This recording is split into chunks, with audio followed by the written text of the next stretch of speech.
Bienvenue dans le premier épisode du Modcast by Jenny. Aujourd'hui, je reçois une grande styliste ivoirienne reconnue à l'international que je nomme Oulipat. Bonsoir Oulipat. Bonsoir Jenny. Merci beaucoup d'être venue pour mon premier podcast. C'est moi qui vous remercie pour le choix porté sur ma personne. Non, c'est mieux de me tutoyer, on se tutoie déjà. Voilà. Non, ok, il n'y a pas de souci, ça marche. Tu peux te présenter auprès des personnes qui ne te connaissent pas? Alors, je suis Patricia Ouli, connue sous le nom de Oulipat Création. Je suis styliste ivoirienne et promotrice d'un festival Euroday qui valorise le pain tissé africain. Ok. Donc, comment es-tu devenue styliste? Je pense que je suis devenue styliste parce que j'aime la mode, tout simplement. Ma grand-mère était couturière et je pense qu'auprès d'elle, j'aimais déjà ce qu'elle faisait. Et moi, à mon tour, voilà, j'ai voulu mieux faire qu'elle. Et je suis devenue styliste, tout simplement. Mais le déclic, au fait, quel a été ton déclic? Le fait de voir ta grand-mère coudre? Il faut dire que j'ai toujours rêvé. Hein. Toute petite, j'ai toujours rêvé. Et quand j'ai eu l'âge, en tout cas, de pouvoir m'inscrire dans une école de mode, je n'ai pas hésité et je me suis fait former. J'ai eu à faire 2 ans de formation en styliste modéliste. Et puis, après, je me suis installée à mon propre compte, tout simplement. Mais ici à Abidjan ou à l'international? Non, ici à Abidjan. L'école était au Toit Rouge, ça n'existe plus, Horizon Couture, pour ceux qui ont connu cette école. Elle était en face de sapeur-pompier Yopougon, Toit Rouge. D'accord. Mais en tant que lauréate, parce que j'ai fait des recherches, tu as été lauréate du prix édition limitée de l'Organisation internationale de la francophonie. Comment te sens-tu? Parce que vraiment, ce n'est pas tous les stylistes ivoiriens qui ont reçu ce prix, apparemment. Exactement, Voilà. exactement. Ben, pour moi, ça a été une grosse surprise parce que l'année où je devais participer à cette édition, quand je déposais déjà mon pressbook, les inscriptions étaient déjà terminées, je pourrais dire comme ça. Donc, tout le monde était déjà rentré. Il y avait 8 pays. Il y avait la Côte d'Ivoire, il y avait le Gabon, il y avait le Sénégal, le Togo, il y avait, je ne sais plus, mais il y avait 8 pays, je ne me rappelle plus très bien. Et moi, après, quand je suis arrivée, il fallait un créateur par pays. Et j'ai dû représenter après celle du Gabon parce qu'elle était juriste, je crois, de formation. Et c'est comme ça que j'ai rejoint le groupe. Et au final, je suis sortie lauréate de ce prix. Ça fait vraiment plaisir de représenter son pays, surtout à l'international. Ben oui, ça fait plaisir. Et je pense que le déclic est parti de là parce que pour moi, c'était une belle opportunité. Et j'ai montré déjà le savoir-faire des créateurs ivoiriens et j'ai utilisé nos pains tissés à cette édition et je pense que les jurys ont été émerveillés parce que j'ai présenté à cette édition. En tout cas, félicitations à toi et puis Merci de représenter ton pays encore à l'international. Mais en tant que styliste, quelle est ta mission première au fait? Pour moi, déjà, il faut dire que c'est vrai qu'il y a beaucoup de créateurs. Et, moi, j'ai commencé déjà à me faire former. Ça fait pratiquement 26 ans que je suis dans le milieu. Ah bon, 26 ans? Oui, 26 ans que je suis créatrice de mode. Et c'est en 2013 que j'ai voulu vraiment me démarquer un peu de tout le monde et de pouvoir valoriser le pain tissé. C'est vrai que je n'étais pas la première créatrice à le faire, mais j'ai voulu apporter un plus en créant ce festival de pain tissé africain. Ok. Maintenant, une cliente ou une situation particulière qui t'a marqué. Par exemple, une cliente qui souhaiterait avoir une tenue, mais en fonction de sa morphologie, la tenue ne peut pas lui aller. Comment tu trouves les mots, je sais pas, comment tu essaies de lui trouver sa place dans ton dressing de Oulipat? Alors, c'est vrai que très souvent, c'est un peu embarrassant parce que je suis très souvent moi-même mon propre mannequin et quand je porte une tenue, c'est clair que les clients veulent que le rendu soit pareil sur elle. Et il faut dire que ce qui fait défaut parfois, c'est la forme. Moi, très souvent, je fais du L ou du 42. Bon, je maigris en fonction, ça dépend. Et je peux tomber sur une cliente peut-être qui fait du double X. Et donc, parfois, le rendu n'est pas pareil. Donc, parfois, c'est à ce niveau-là que je peux dire on a ce souci, mais après ça, les choses rentrent dans l'ordre. Je pense que j'arrive quand même à lui à lui faire comprendre et puis vraiment ajuster la tenue à sa taille. Super. Mais quelles sont, selon toi, les pièces indispensables pour une garde-robe professionnelle? Euh, Parce que tu fais beaucoup de vestes en pagne tissée, tu fais les pantalons, des trucs vraiment classe. Qui, moi, en tout cas, déjà, je vois tes tenues par au travail, donc je sais un Merci. peu.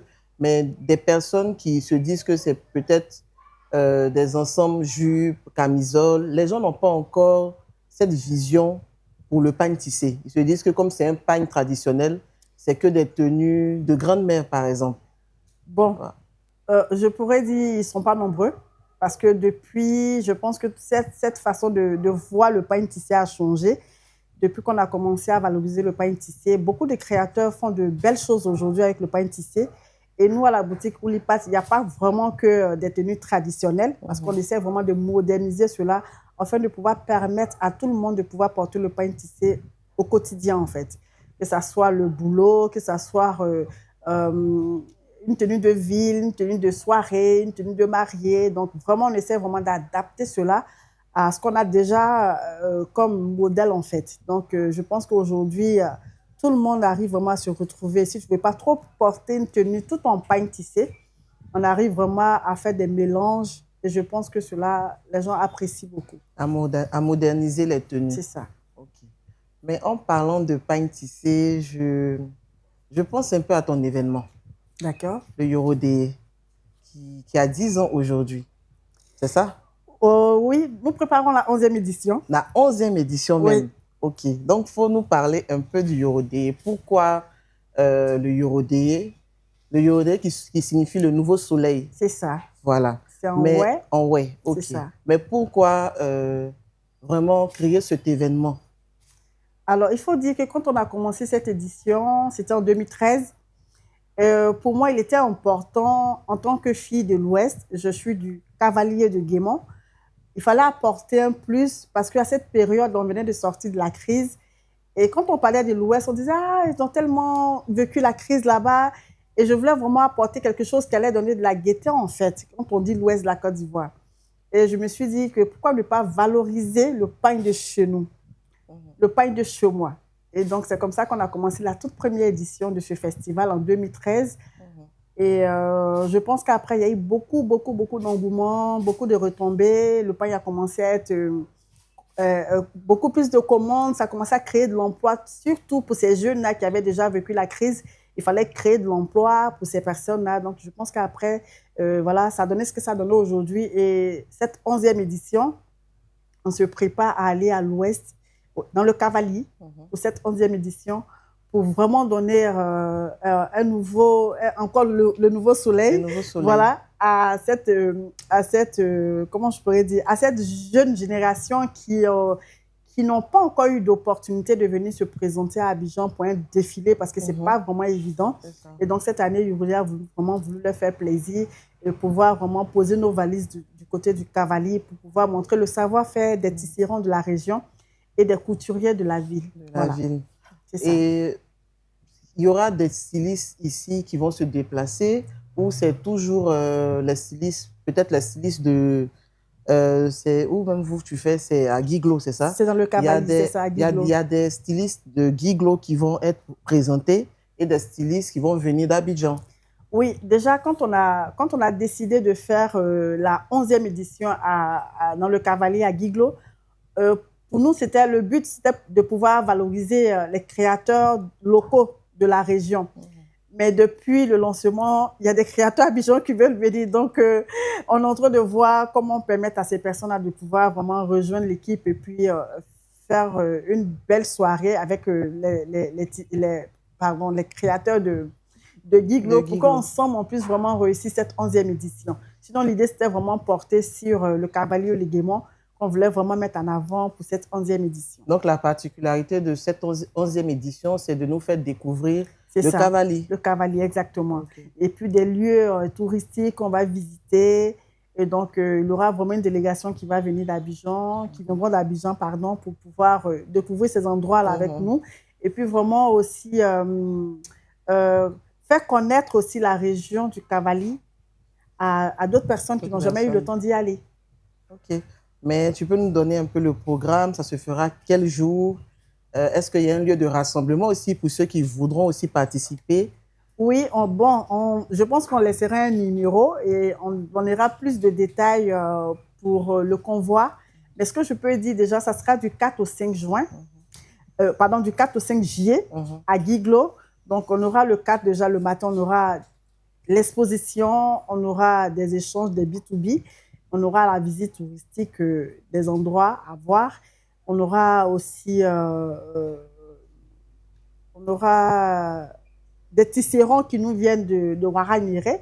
Et puis le samedi, ça sera le grand défilé.